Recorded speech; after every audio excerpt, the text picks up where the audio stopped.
VVL All-Filipino Conference 2024 Semifinals. Masaya ngayon ang UBI team at ang CCS fans sapagkat pasok nga ang dalawang Ribisco team na ito.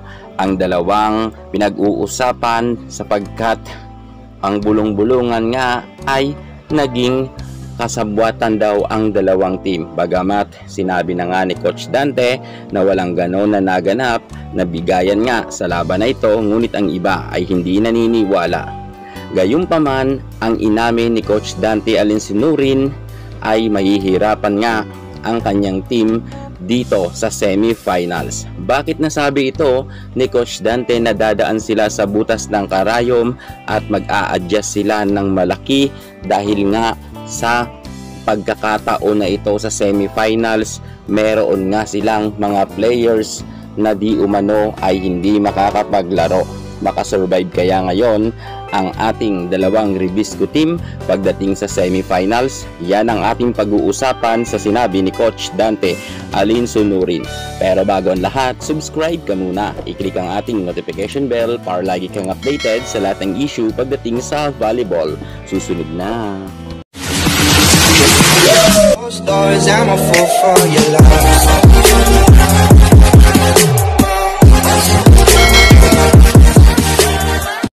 Coach Dante Alinsunurin team, walang Aduki Ogunsanya, walang BDL, walang Lazaro Revilla, walang Caitlin Viray at higit sa lahat, walang Kat Tolentino. Maraming ang nawala pagdating dito sa Choco Mucho sapagkat may iba't ibang kadahilanan. Ang tatlong players nila na si BDL, Lazaro, Viray ay lumipat sa ibang team at si Aduke ay nagpapagaling pa. Ngayon, eto naman ang pinakamasakit. Ang kanilang pinaka-key players ay wala pa rin hanggang sa semifinals. Narito ang sinabi nga ni Coach Dante Alinsunurin.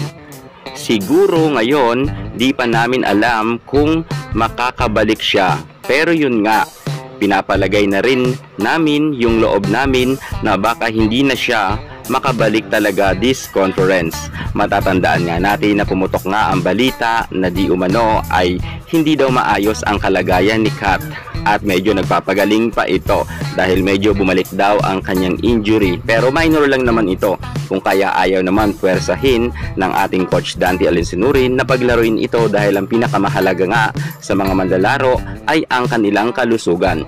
At dito nga ang isa sa mga pinakamasakit na nangyari nga sa Choco Mucho kung saan nahirapan nga sila noon nang magharap nga sila kontra sa defending champion ang kanilang sisterhood team na Creamline Cool Smashers. Kung kaya nga nang wala si Kat Tolentino ay hindi man lamang sila nakaporma or naka isang set sa kanilang sisterhood team at pinataob nga sila sa loob lamang ng 3 set. Masakit talaga to para kay Coach Dante, lalo pinag-iisipan pa siya ng mga netizen na di umano ay may bigayan daw na nangyari.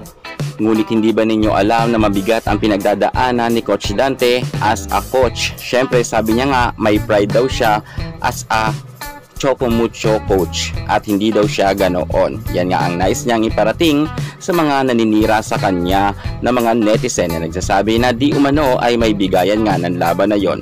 Ang talagang naging dahilan na impact na malaki ay wala nga itong si Kat Tolentino sa team niya dahil nga meron tong minor injury at nagpapagaling pa.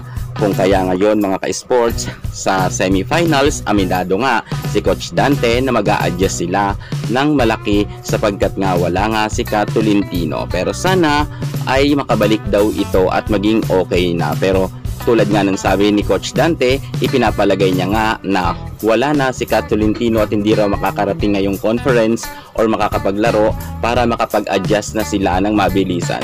Dahil alam nga ni Coach Dante na kapag sa semifinals, ibang level na ang mga laro ng bawat team dito.